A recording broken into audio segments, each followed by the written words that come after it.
নমস্কার, অনন্তের সন্ধানেতে সবাইকে স্বাগত। প্রথমেই বলি, আজকে তো নামে পঞ্চমী, কিন্তু অলরেডি ষষ্ঠী লেগে গেছে। ষষ্ঠীর বোধন আজকে আছে। আমার বাড়িতে ঠাকুর আছেন, তাই আমি প্রত্যেকের বাড়িতেই থাকে ঠাকুর। তো আমার বাড়িতে এই যে আমি আপনাদের দেখাবো বলেছিলাম, তো আমার বাড়িতে স্বয়ং মা মনসা আছেন। সবাই দেখুন, আমার বাড়িতে মা দুর্গার মূর্তি। আমরা ছোট্ট করে একটু পুজোর আয়োজন করেছি, সন্ধ্যাবেলা আরতি করলাম, আপনাদের সবই দেখাবো। তো ওখানে মা কালী আছেন, আমি সবই দেখাচ্ছি আপনাদের। তো আমরা সবাই মিলে এরই মধ্যে যাতে সুস্থ থাকি, ভালো থাকি, এটাই মায়ের কাছে চাওয়া। যেন সবাই মিলে সামনের বছর প্রত্যেকে যেন আনন্দ করে বেরোতে পারি। এবার সবাই ঘরে থাকি, এটাই সবচেয়ে বড় চাওয়া।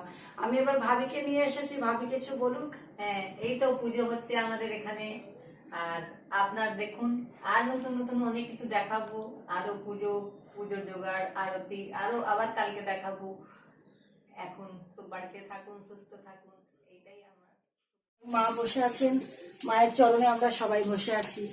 তো এটাই আমার বাড়িতে, আমরা এই নিয়েই কাটাই পুজো আর্চা, যেভাবে পারি আর কি। যার যেভাবে ইচ্ছা সে সেভাবেই পুজো করতে পারে, সেটা কিছু না। আমরা আমাদের মতো করে ছোট করে যেভাবে পারি সেভাবেই পুজো করি।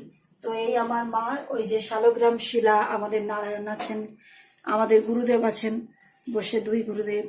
হ্যাঁ, আমাদের দুজনেই আমাদের গুরুদেব বসে আছেন। তো এই আমাদের বাড়ির শিব। সবাই দেখুন, আমাদেরকে একটাই কথা বলার, যে আমরা এখনো পর্যন্ত সেইভাবে কোনোদিন মাকে এইভাবে দেখাইনি কাউকে।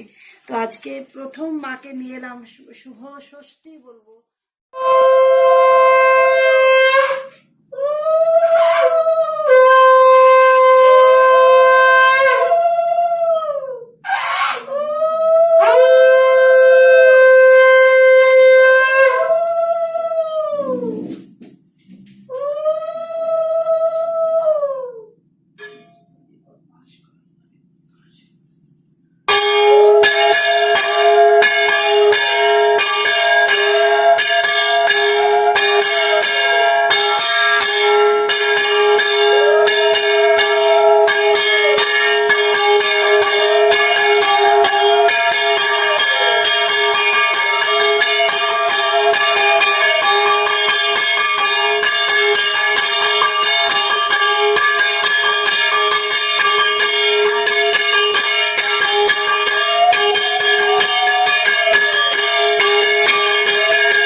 আপনাদের গান শোনাবো বলেছিলাম।